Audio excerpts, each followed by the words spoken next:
قانون آ گیا ہے. دیکھا جائے تو جن لوگوں نے فیک نیوز کو کاروبار بنایا تھا وہ ان کو خوش ہونا چاہیے کہ یہ اب ہاتھ پاؤں سب کے بن جائیں گے, لیکن کیا فیک نیوز کا خاتمہ ہو پائے گا اس قانون سے؟ دیکھیں اسما, یہ جو جس طرح کی چیزیں کر رہی ہے گورنمنٹ, پہلی چیز یہ کہ بدقسمتی سے مسلم لیگ نون کا track record freedom of the press کے حوالے سے بہت پور رہا ہے. 90 اٹھا لیں, 97 اٹھا لیں, 2016 اٹھا لیں, 2024-25 اٹھا لیں.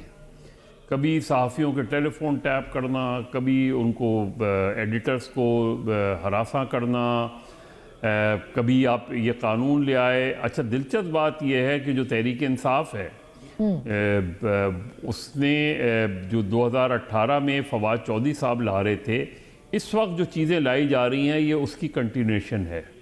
وہ اس وقت تو قانون نہیں بنا سکی تحریک انصاف کی گورنمنٹ, لیکن وہ جو ان کی انٹینشن تھی وہ اتنی ہی خطرناک تھی.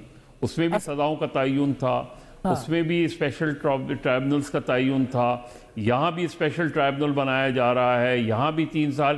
امپورٹنٹ یہ ہے کہ جو انفارمیشن منسٹر ہیں, پہلی چیز یہ ہے کہ فیک نیوز تو گورنمنٹ بھی دیتی ہے, فیک نیوز تو یوٹیوبرز بھی دیتے ہوں گے, سارے لوگ فیک نیوز دیتے ہیں, لیکن اس کو ڈٹرمنٹ کرنا, یہ جو چیز ہے جس طرح کی ریگولیٹری اتھارٹی بھی آپ بنائیں گے, ساری چیزیں تھا بالکل یہ دیکھنا پڑے گا نا. اصل بات یہ ہے کہ آپ نے یہ ڈرافٹ شیئر کرنا تھا. ان کی کمٹمنٹ تھی کہ یہ ڈرافٹ شیئر کریں گے اور مشترکہ طور پہ کوئی چیز کی جائے گی. وہ نہیں ہوا, یہاں آربٹری انداز میں, اگر آپ کو یاد ہوگا, رانا کو یاد ہوگا, آپ کو یاد ہوگا کہ مریم اورنگزیب صاحبہ نے باقاعدہ ایک انفارمیشن افسر کو پھر سیک کیا تھا. ان کو جب بتایا گیا کہ جی صبح قانون آنے والا ہے, بل آنے والا ہے, انہیں پتہ ہی نہیں تھا اس چیز میں.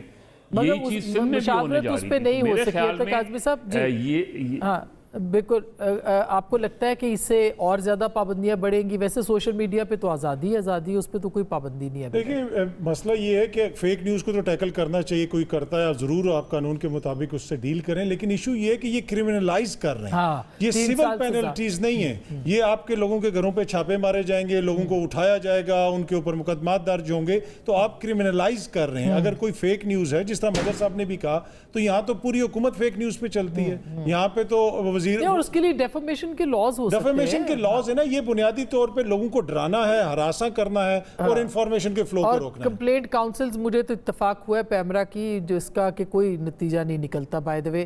تو رانا صاحب, ایک اور کمپلینٹ کاؤنسل ہے, اس کا کیا فائدہ ہوگا؟ یہ تو پھر ایک ٹیکٹکس ہی ہے اور میرے اور آپ کے خلاف استعمال ہوگا. میں تمام صحافتی تنظیموں سے معذرت کے ساتھ کہوں گا کہ فیک نیوز کو پھیلانے میں جب اس پہ کوئی بھی قانون سازی ہوتی ہے تو ہماری تنظیمیں ہی رکاوٹ بنتی ہیں.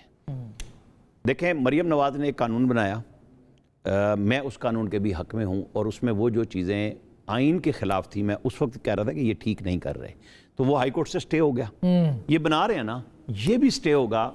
مدر صاحب یا میں بھول رہا ہوں یا وہ بھول رہے ہیں, قانون نہیں آرڈیننس لے آئے تھے قانون بنا کے پی ٹی آئی والے, اطہر منڈالہ صاحب نے اٹھا کے پھینک دیا تھا, وہ آرڈیننس ختم کر دیا تھا.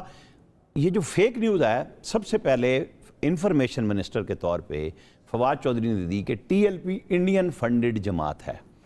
پھر جب واپس لیا تو میں نے ان سے پوچھا اپنے پروگرام میں, تو وہ ہمارے پیچھے پڑ گئی ساری دنیا کہ یہ کیوں الزام لگا رہے ہیں. میں کہا ڈس انفارمیشن منسٹر نے پھیلائی ہے, پہلے اسے سیک کرو کہ کیوں ایک سیاسی جماعت پہ اس نے انڈین فنڈڈ پارٹی لگایا. اور آپ نے کیا, پیپلز پی ٹی آئی نے, یہ جو ہم ساروں پہ کر رہے ہیں, تو یہ کام تو واحد جس نے سیاسی جماعت بین کی وہ پی ٹی آئی تھی, وزارت داخلہ کے لا کے تحت. اس وقت ان کو بھی سمجھ نہیں آ رہی تھی, کروڑوں روپے کے جرمانے ڈالے. اب ان کو سمجھ آ گئی ہے. اب سب کو یہ سمجھ آنی چاہیے کہ فیک نیوز کے پھیلانے میں صحافیوں کو اپنا حصہ نہیں ڈالنا چاہیے. آپ بحث کریں, آپ کورٹ میں جائیں کہ جی اس میں سے جو اطہر بھائی بات کر رہے ہیں, آپ جیسے برطانیہ میں ہے کہ جرمانے فٹافٹ ہوتے ہیں, ہماری تو عدلیہ اصل میں نیچے سے ٹاپ پہ اس لیے ہے کہ فیصلہ تو کرنا ہی کوئی نہیں. بالکل ایسی بات ہے, اس کو کتنا ٹرانسپیرنٹ رکھنا ہے وہ اصل سوال